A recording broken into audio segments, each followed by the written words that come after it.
Badi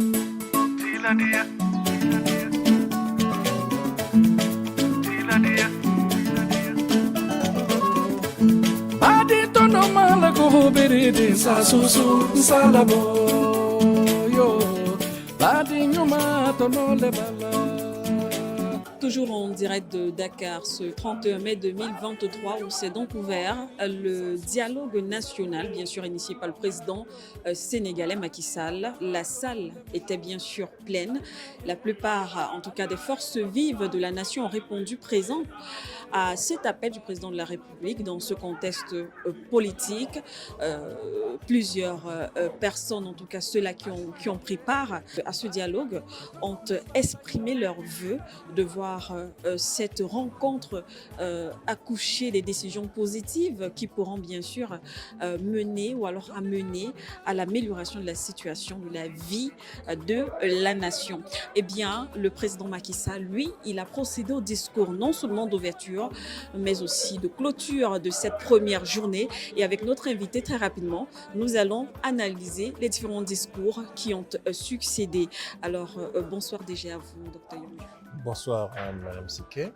Alors, vous avez suivi de bout en bout cette ouverture de ce dialogue national. Le président Macky Sall a parlé, en tout cas, ce qu'on a remarqué, c'est qu'il s'agissait déjà d'un appel à sa population, un appel à la paix, au dialogue, avant peut-être de revenir au discours de clôture qui a suscité aussi beaucoup de réactions, peut-être son discours de lancement.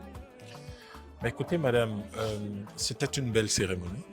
D'abord, c'était parce que c'était une salle pleine, ce qui est une première victoire du président de la République et des acteurs qui sont derrière l'organisation de ce dialogue national. C'était très agréable de voir que pratiquement toutes les places étaient occupées, en dehors de quelques places réservées aux journalistes, mais toutes les places qui étaient réservées pour les acteurs politiques, la société civile et tous ceux qui étaient invités, eh bien, ont été totalement occupés. C'est une première victoire. La deuxième chose, c'était de remarquer qu'il y a un consensus qui se dégage et qui est un consensus, cet consensus est fondé sur une demande. En fait, c'est une demande de paix, c'est une demande de consensus politique, de consolidation de la démocratie sénégalaise, mais également une demande d'un développement économique accéléré pour satisfaire les besoins de la population et créer le maximum d'emplois possible. C'était agréable de voir des personnes venant de différents milieux demander exactement la même chose, qu'ils soient des politiques, des opérateurs économiques ou la société civile, et d'autres qui, comme des artistes ou voilà.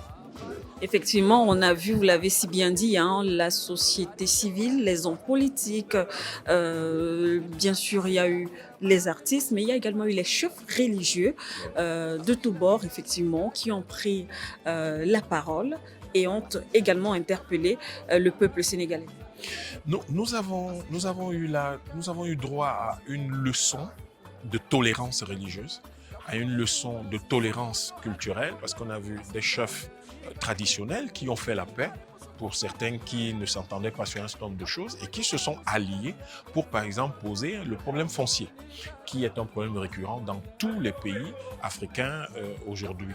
Et nous avons vu les dignitaires religieux parler d'une même voix, tout en essayant le plus possible de demander au président de la République, également aux institutions et à tous ceux qui étaient invités à ce dialogue national qui commence seulement, de tenir compte d'un certain nombre d'exigences pour une vie en communauté, celle par exemple de l'amour. Nous avons beaucoup entendu parler de l'amour, nous avons beaucoup entendu parler du pardon, nous avons beaucoup entendu parler de la nécessité de revoir l'éducation des jeunes enfants pour former un Sénégal meilleur demain et qui maintienne en vie ce qu'ils ont appelé le modèle sénégalais fondé sur le disso, qui veut dire le dialogue en Wolof ici, et qui est également fondé sur la teranga, c'est-à-dire l'hospitalité, pas seulement envers les étrangers, mais envers tous les Sénégalais, les uns envers les autres. Alors, un dialogue qui a vu la participation de plusieurs forces vives de la nation, mais on a vu également au sein de la classe politique sénégalaise, d'ailleurs on a rencontré certains qui ont quand même déploré l'absence plus ou moins de certains membres de l'opposition, à l'instar entre autres de M. Ousmane Sonko. Est-ce que vous pensez que cela pourrait avoir un impact, je vais dire peut-être négatif, en ce qui concerne la suite de ce dialogue? Je pense que la qualité des échanges de ce soir indique que c'est un choix que les acteurs qui étaient là, les acteurs présents, respectent, mais ils estiment qu'il n'y a personne n'est indispensable dans un pays et que personne n'est au-dessus de la République. Je crois d'ailleurs que le président a rappelé plusieurs fois qu'il n'y a personne au-dessus de la République et que tous ceux qui sont volontaires pour la construction de la République sont bien accueillis.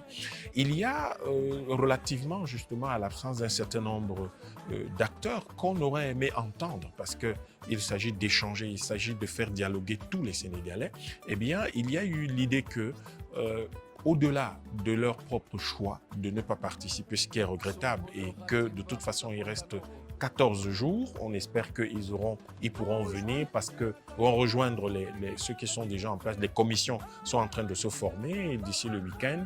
Les thèmes de référence seront disponibles parce qu'il fallait écouter tout le monde et c'est sur la base des désidérata de tout le monde que les thèmes de référence seront formulés. Donc ils ont encore le temps de rejoindre le mouvement. On attend les propositions de tous les partis et toutes les coalitions de partis d'ici le week-end. Donc, ils ont encore, la main tendue a été demandée pour qu'ils puissent à tout moment rejoindre ce dialogue national. Mais il y a quelque chose d'extrêmement intéressant, c'est que tous les participants ont dit et rappelé qu'il était inacceptable que ce dialogue soit influencé par une absence ou par une présence, de quelque manière que ce soit, par des entités extérieures, des pays extérieurs ou des organisations extérieures au Sénégal. C'est un dialogue entre Sénégalais qui se soucient de leur pays, qui ont besoin de construire leur pays, et c'est une tradition. Le président, parce qu'il faut préciser, beaucoup de gens ont pensé que le président a convoqué ce dialogue parce qu'il y avait une certaine situation dans le pays en ce moment. Pas du tout.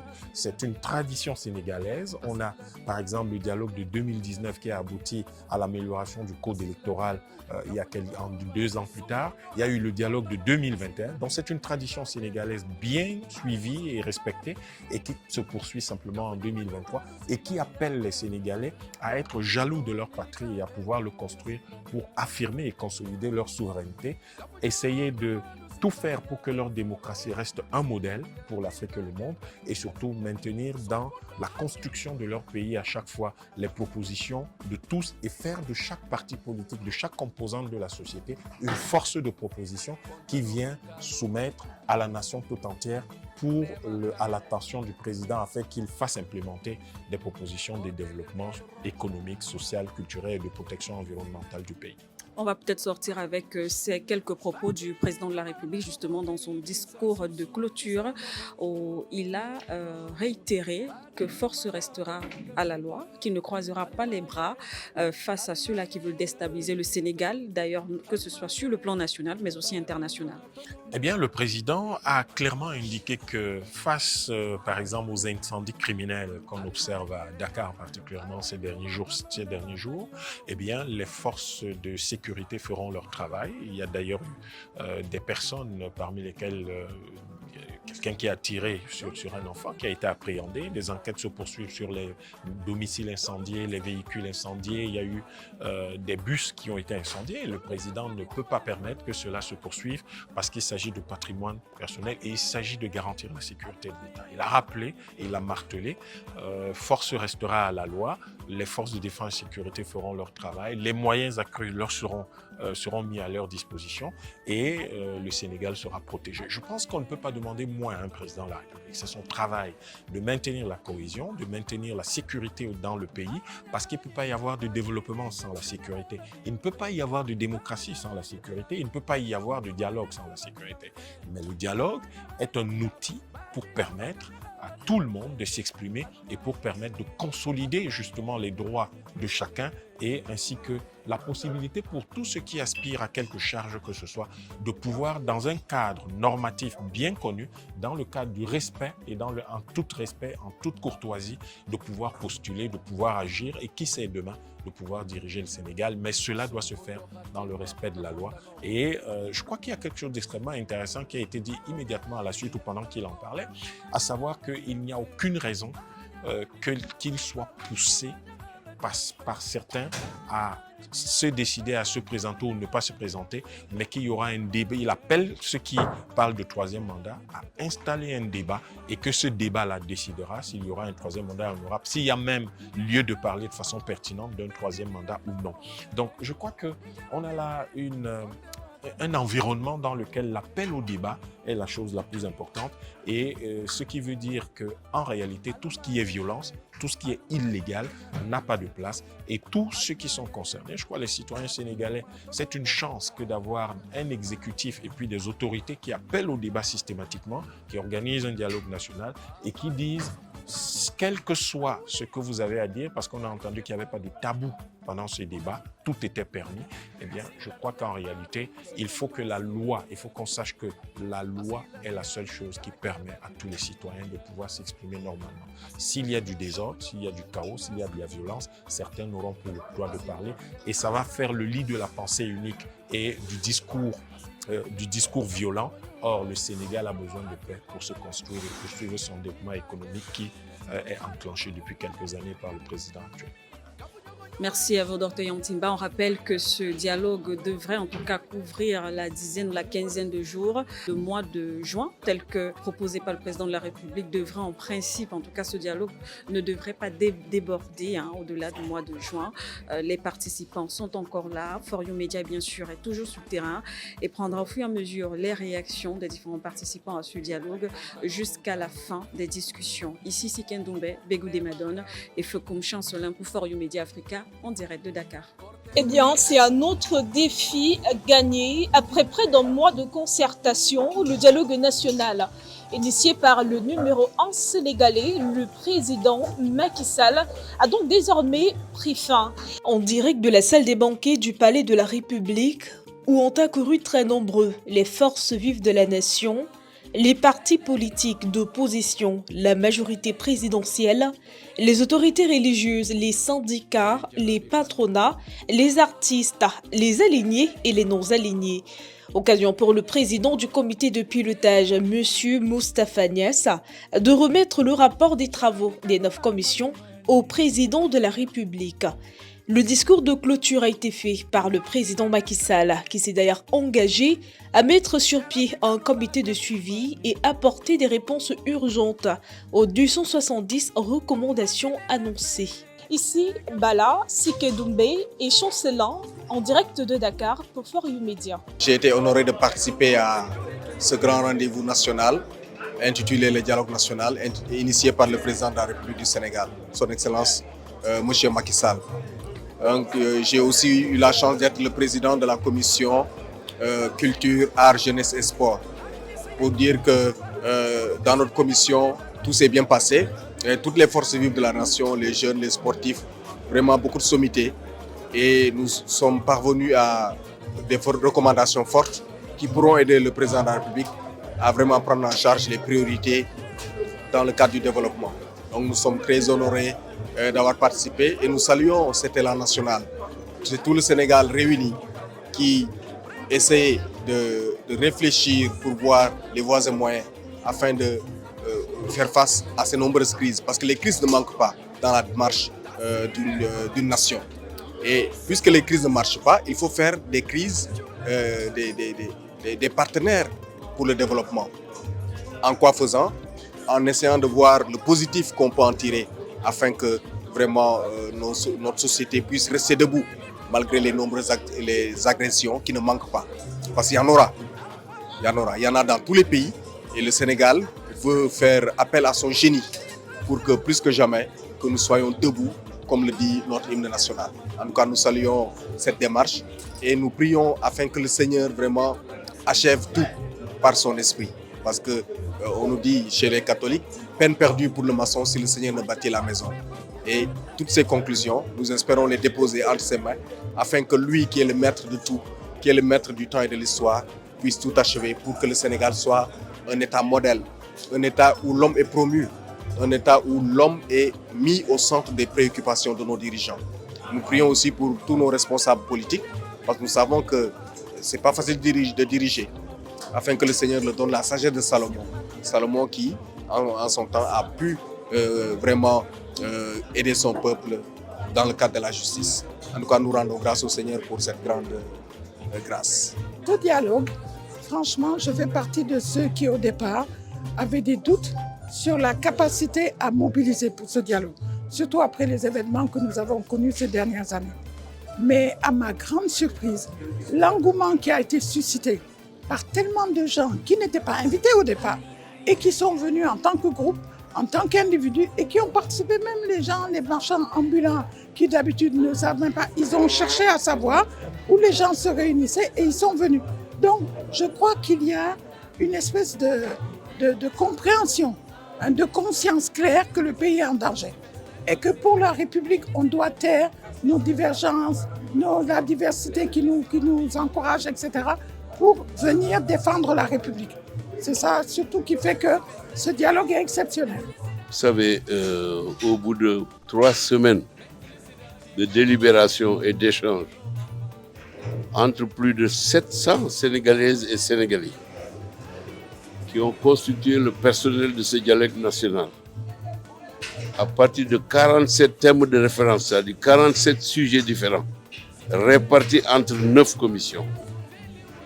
Nous avons travaillé, nous avons émis plus de 492 propositions portant sur 8 domaines différents, depuis la politique jusqu'aux ressources naturelles, en passant par le pétrole et le gaz, l'environnement, le cadre de vie, la paix et la sécurité, la décentralisation et la territorialisation des politiques publiques que nous appelons l'équité dans l'équipement des régions et dans le développement du Sénégal, pas seulement à Dakar, mais dans toutes les régions. Eh bien, ce que nous espérons, le chef de l'État a dit qu'il a accepté toutes les propositions qui sont sorties des travaux des commissions. C'est le 31 mai ici, il y a maintenant à peu près 26 jours qu'il m'a désigné comme son représentant dans le dialogue national et comme président du dialogue national. J'ai assumé cette charge parce que ma fonction permanente ici à la présidence de la République, c'est haut représentant du président de la République. J'ai été président de l'Assemblée nationale pendant 10 ans. J'ai été 2 fois Premier ministre. Et j'ai été ministre des Affaires étrangères du Sénégal pendant 11 ans. Donc j'ai eu un passage quand même très modeste, mais qui est quand même réel. Et je l'aide à 84, bientôt 85 ans. C'est pour le Sénégal et pour l'Afrique que je le fais. Les solutions ont été trouvées, définies, leurs contours ont été tracés, les procédures ont également été arrêtées pour mettre en œuvre les 192 résolutions et propositions qui sont sorties de ce dialogue. Donc soyez sûrs que si plaît à Dieu notre Seigneur, ce qui va se passer au Sénégal ne sera pas seulement pour le Sénégal, ce sera aussi pour tous les autres pays africains. Nous cherchons à consolider notre démocratie, notre modèle démocratique. Nous cherchons à consolider ce modèle démocratique par l'échange, les complémentarités qui doivent créer des convergences entre nous pour que nous sachions que l'intérêt général dépasse tous les types d'autres considérations. Nous pensons que ce dialogue aura été particulièrement utile. Vous voyez la solennité avec laquelle le président a tiré les conclusions. Vous voyez, c'est une dame, une Sénégalaise connue, qui a été super révolutionnaire. Madame Sawane, que vous avez présenté le rapport, elle était dans l'extrême gauche sénégalaise. Elle y est restée d'ailleurs. Mais elle est patriote, elle est nationaliste. Elle a accepté justement cette éminente fonction d'être le rapporteur général du dialogue national. Chez vous au Cameroun, j'ai eu des amis. Le président Paul Biya est mon ami. Et William Etekimboumoua était mon ami. Et beaucoup d'autres Camerounais avec qui j'ai travaillé aux Nations Unies, à l'Union africaine et ailleurs. Alors, je vous encourage, vous, la télévision camerounaise, oui, depuis le mont Cameroun jusqu'à Dakar, il y a une longue distance, mais nous sommes ensemble.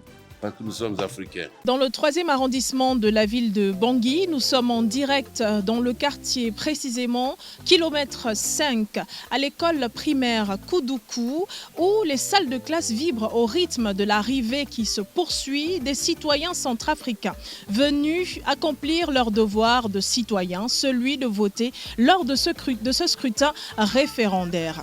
Le soleil se couche sur la ville de Bangui et pourtant les citoyens centrafricains poursuivent leur quête, celle de recevoir leur indépendance à travers ce scrutin référendaire.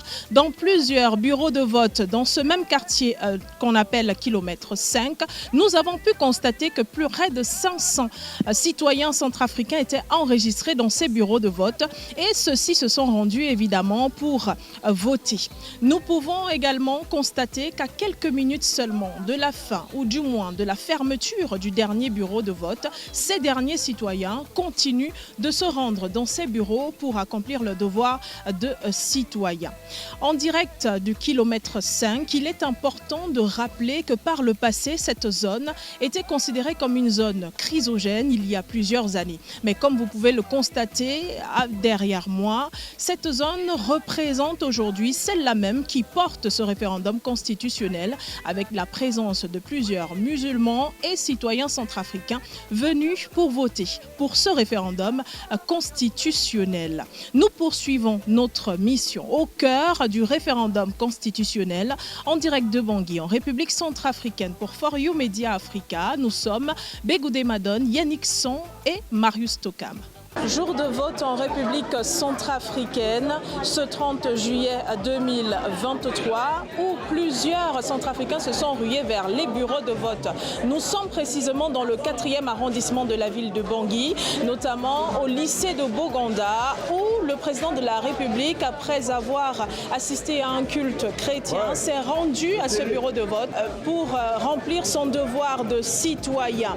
En compagnie également du directeur national de la campagne, l'honorable Évariste Ngamana, ainsi que la première dame. Ceux-ci ont accompli leur devoir de citoyen, celui de voter pour ce référendum constitutionnel. Sur place, nous constatons la présence de près de 500 votants qui sont enregistrés dans les listes et qui essayent de retrouver leur chemin et qui se rendent directement vers l'urne avec leur bulletin. Nous avons pu observer que sur le plan sécuritaire, tout est OK, mais aussi aucun échauffourée, aucune bagarre, aucune résistance. La sécurité est OK, mais également les citoyens se ruent vers leur bureau de vote sans crainte et avec engouement jusqu'à présent. Le dernier bureau de vote fermera ses portes lorsqu'il sera à 18h. Nous continuons de rendre l'information en temps et en heure. En direct de Bangui, Begoudé Madone, Yannick Son et Marius Tokam pour For You Media Africa. Les chefs d'État africains se sont réunis les 18 et 19 février 2023 du côté d'Addis Abeba en Éthiopie dans le cadre du 36e sommet de l'Union africaine sous le thème « Accélérer la mise en œuvre de la zone de libre-échange continentale ». Eh bien, pour l'ouverture du 10 sommet, quelques dirigeants se sont succédés, ils ont pris la parole. Commençons bien sûr par le président de la Commission de l'Union africaine, Moussa Faki Mahamat. Il est revenu sur la question du financement de l'institution en plaidant donc pour la mise en œuvre rapide des institutions financières africaines, mais aussi la solidarité entre les États ou encore les gouvernements africains. Il a aussi été question pour lui de poser le problème de l'impulsion du processus de libre circulation des biens, mais aussi des personnes, ce qui répond d'ailleurs à la thématique qui a été arrêté dans le cadre de ce sommet de l'Union africaine. Le changement constitutionnel a été aussi un problème posé par le président de la Commission de l'Union africaine. Il a parlé du changement constitutionnel de certains régimes, justement, mais il a appelé aussi de l'autre côté à une réflexion en ce qui concerne le Conseil paix et sécurité de l'institution. Alors, entre autres, sont les points saillants qui ont été développés par le président de la Commission de l'Union africaine, M. Moussa Faki Mahamat. Excellences, Monsieur le Président, Mesdames et Messieurs, notre session se tient dans un contexte international marqué par des incertitudes inquiétantes, nourries de conflits géopolitiques, d'une gouvernance économique fragmentée, aux conséquences imprévisibles sur l'Afrique notamment. Ainsi, au cours des 3 dernières années, La croissance économique mondiale a perdu son élan et l'inflation a enregistré des taux toujours plus élevés. Les relents du protectionnisme commercial, les taux d'endettement insoutenables et la crise énergétique induisent des coûts de production toujours en hausse. La question des financements de nos économies, notamment les infrastructures, demeure entière.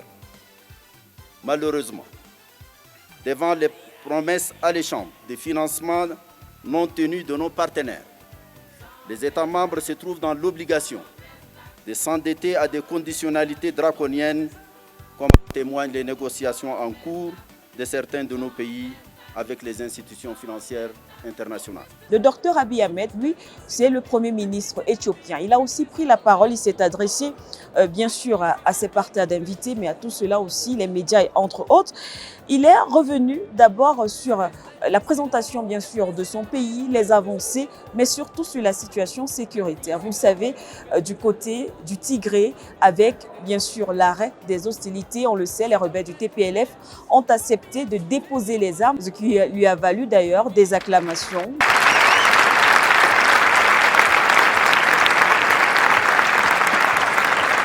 Il a donc précisé cela et bien sûr la paix revient de plus en plus dans ce côté du pays. Mais l'autre point majeur qui a aussi suscité l'admiration de tous, c'est bien sûr cet appel à la création d'un média continental propre à l'institution. Il a déclaré, selon lui, il faudrait que l'Afrique impose son propre récit, il faudrait que l'Afrique ait sa propre voix. Eh bien, il a précisé que les réalités africaines, selon lui, doivent être dites telles quelles, et bien sûr par ce média continental, pour ne pas dire ce média panafricain, et ne plus laisser les autres médias, les médias étrangers, dire ou alors parler de l'Afrique lorsqu'on connaît bien sûr les conséquences de ces différentes communications. His Imperial Majesty acknowledged that future disputes among African countries were only natural, but he also advised that when disputes arise, the effort to resolve them, open quote, must be confined to this continent and quarantined from the contamination of non-African interference, close quote. Today, each time we assert and reassert the principle of African solutions to African problems, we are only applying the timeless wisdom of our forefathers for the resolution of contemporary challenges. At the heart of the principle of African solution to African problems lies a belief in African solidarity, African agency, and the equal dignity of all human beings. Our African Union and development partners to support in unleashing this potential. Excellencies, sadly, the principle of African solution to African problems is not a silver bullet to address all our challenges, because not all our problems are the products of our own making. Le secrétaire général de la Ligue arabe s'est aussi exprimé, il a pris la parole parce qu'il était également invité. Il a donc pour l'occasion annoncé un sommet entre les États africains, bien sûr, et les États arabes. C'est un sommet afro-arabe qui va se dérouler cette année du côté de l'Arabie saoudite. L'objectif est bien sûr de consolider les relations entre les États arabes, mais aussi les États africains. Le secrétaire général des Nations Unies, Antonio Guterres, est revenu, lui, sur la question de la transition énergétique, précisant que les États pollueurs, c'est d'ailleurs une question qui revient de plus en plus lorsque les dirigeants africains ou tout simplement du monde se réunissent. Les États pollueurs doivent justement assumer les actes qu'ils posent en termes de pollution. Alors pour lui, ils doivent honorer leur engagement en termes de financement, ce qui va permettre en tout cas d'être considéré comme des dédommagements. Voilà donc entre autres, mais il a aussi salué les avancées en termes de paix et sécurité dans les zones à conflit sur le continent africain, même si selon lui, il faudrait par ailleurs encore renforcer et améliorer les opérations de paix et sécurité en Afrique. Là encore, c'est un autre débat qui a valu en tout cas plusieurs autres discussions ici dans le cadre de ce sommet. السيد رئيس المفوضية على دوره القيادي المناصر لإخوتنا الفلسطينيين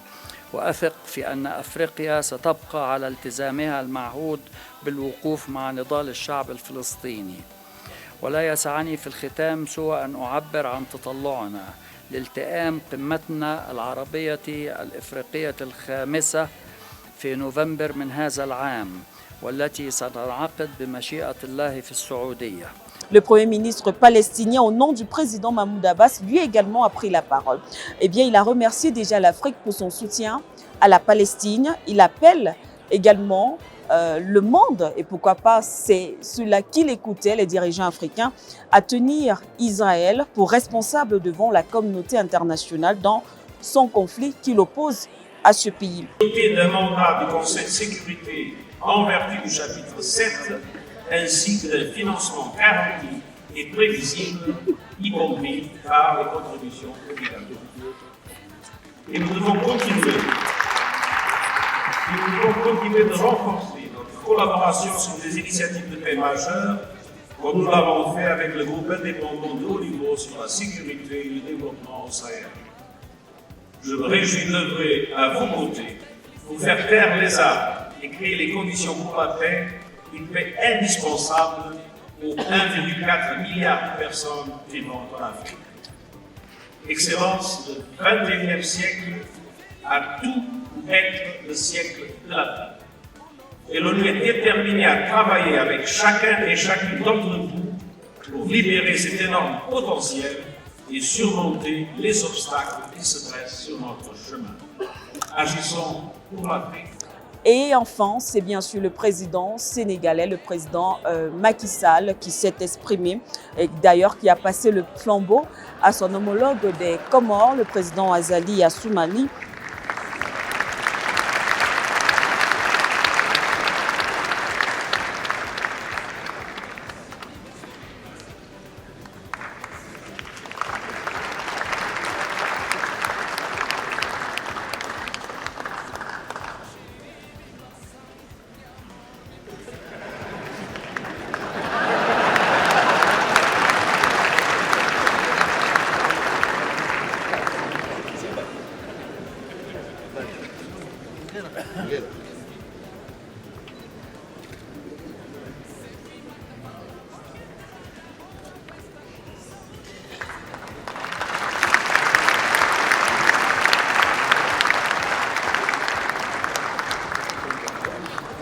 D'abord, le président Macky Sall est revenu sur le bilan de l'Union africaine en constatant d'ailleurs que la lutte pour la paix et la sécurité en Afrique est une nécessité. Il nécessite encore beaucoup d'efforts qui devront encore être fournis.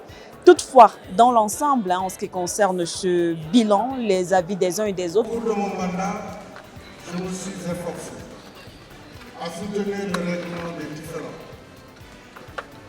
et accompagner les transitions politiques avec votre appui, mais avec surtout l'appui de la Commission et des communautés économiques ainsi que des mécanismes régionaux. Force est de constater que la pacification du continent reste encore un objectif à atteindre.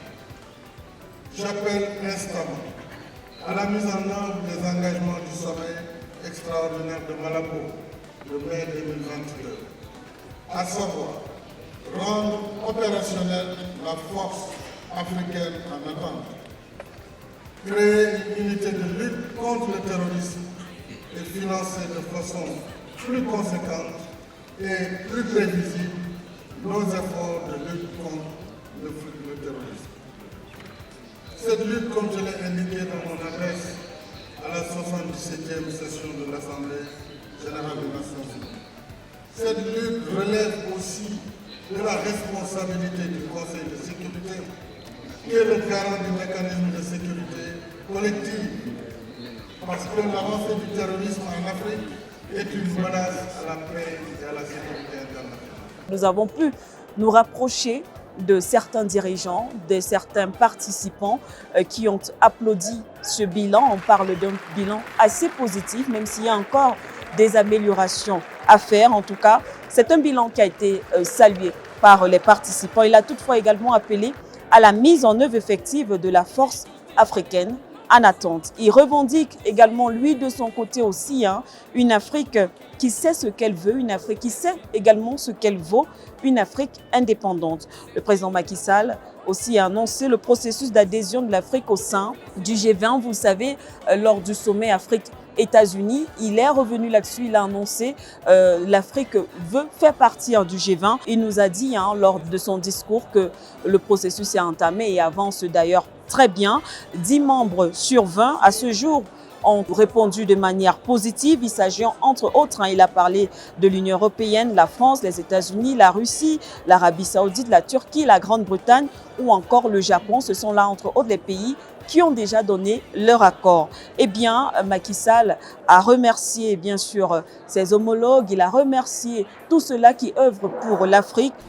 En votre nom et au mien propre, je remercie le gouvernement éthiopien pour son accueil convivial et les dispositions prises en appui à l'organisation de notre sommet. Je salue et remercie tous les collègues, chefs de délégation et invités présents. Et il a déclaré que servir le continent a été pour lui un privilège, voire une fierté. Il croit bien sûr à une Afrique indépendante et se dit déterminé à lutter pour l'Afrique afin de réaliser les vœux, les souhaits de ces anciens combattants panafricanistes. Eh bien, le nouveau bureau a bien sûr été élu avec à la tête le président des Comores, Azali Assoumani. En direct de la Guinée-Bissau pour For You Media Africa dans le cadre de la 63e session ordinaire de la CEDEAO. Ils se sont donc retrouvés ici dans la capitale Bissau. Ils y ont pris part. Plusieurs chefs d'État ont fait le déplacement. On les a vus ici avec le président de Guinée-Bissau, le général Umaru Sissoco Embalo, qui a reçu ses homologues ici du côté de Bissau. How are you?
Plusieurs points ont été bien sûr à l'ordre du jour, dont on a parlé entre autres de sécurité dans la zone.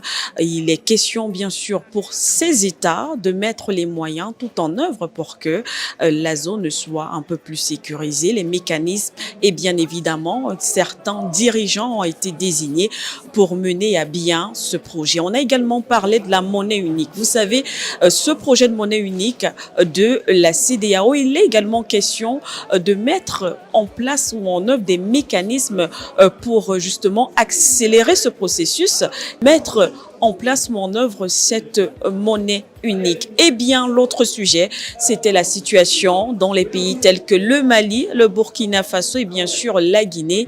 Eh bien, les chefs d'État de la CEDEAO se sont dit, en tout cas, prêts bien sûr à soutenir ce processus, ce qui est en cours, le processus de transition, mais surtout en condition que le calendrier qui a été proposé soit respecté. On rappelle que ce calendrier devrait permettre le retour du pouvoir aux civils dans l'organisation des élections afin que les civils accèdent au pouvoir dans ces différents pays. Voilà donc entre autres les points essentiels ou encore majeurs qui ont été abordés dans le cadre de cette session extraordinaire ou alors ordinaire, des chefs d'État de la CEDEAO en direct de Bissau. Et on rappelle que c'est le président Bola Tinubu qui a donc pris la tête de cette conférence des chefs d'État ouest-africains. Il remplace donc le président Umaru Sissoco Embalo. C'est lui, dorénavant, qui va diriger et mener bien sûr les travaux.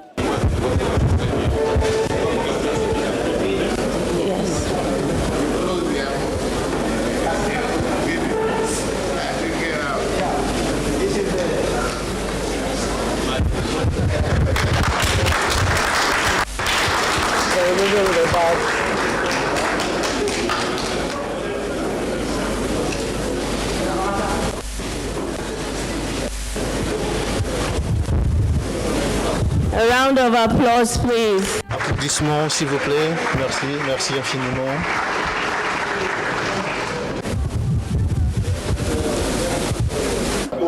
Bien voilà, nous sommes toujours en direct du Burkina Faso et précisément à Ouagadougou. For You Media Africa, la télévision panafricaine présente sur le terrain. On le rappelle, il s'agit là d'une cérémonie en commémoration au 36e anniversaire de l'assassinat du président Thomas Sankara. Cérémonie présidée par le président actuel de la transition, M. Ibrahim Traoré, qui lui-même sera présent. Et bien, comme vous pouvez le voir, les invités commencent à arriver. Les officiels également sont déjà là pour la plupart. Nous attendons ici sur le terrain tous les membres, bien sûr, du gouvernement, les officiels, la population, en tout cas burkinabé, elle est présente. On peut le voir partout ici du côté du moins déjà dans la ville de Ouagadougou. Et bien sûr, nous avons parcouru plus ou moins d'autres villes. Beaucoup ont quitté les villes environnantes pour venir ici du côté de Ouagadougou pour assister à cette cérémonie tant attendu, commémorer bien sûr la mémoire de Thomas Sankara, le père de la révolution du Burkina Faso, mais aussi le père de la révolution africaine. Cela se passe sur ce boulevard Charles de Gaulle, qui a été rebaptisé boulevard Thomas Sankara. Simplement pour la petite histoire, on se souvient lorsque le président français Emmanuel Macron arrivait ici en 2017, à l'époque c'était l'ancien président Christian Kaboré qui était à la tête du pays. Alors la population burkinabé, la société civile a manifesté son mécontentement et a décidé à l'occasion, entre autres, de cette visite de rebaptiser pour manifester sa colère contre l'impérialisme occidental mais aussi surtout française, de rebaptiser ce boulevard Thomas Sankara. Et bien voilà, c'est une cérémonie, une très grande cérémonie. On rappelle que le capitaine Traoré y a tenu continue d'ailleurs dans ses discours, il ne manque pas d'élever, il ne manque pas de saluer la mémoire du président Thomas Sankara. Et bien voilà, c'est donc une cérémonie qui vient concrétiser ce combat, qui vient concrétiser cette commémoration. Eh bien, je pense que nous pensons en tout cas que la population burkinabé est fière. Vous pouvez l'entendre depuis le début déjà de lancement de cette cérémonie. Ce sont les discours du président Thomas Sankara, ses paroles. On a suivi tout à l'heure ce slogan ou alors cette phrase mythique, la patrie ou la mort, nous vaincrons. Eh bien, la patrie ou la mort, les Burkinabés, ils se le disent, ils le savent, ils vaincront. Eh bien voilà, nous vous laissons bien sûr en compagnie des images et nous allons de temps en temps commenter, nous allons prendre également l'avis des participants ici, mais aussi des officiels qui vont mieux nous expliquer et étayer la situation.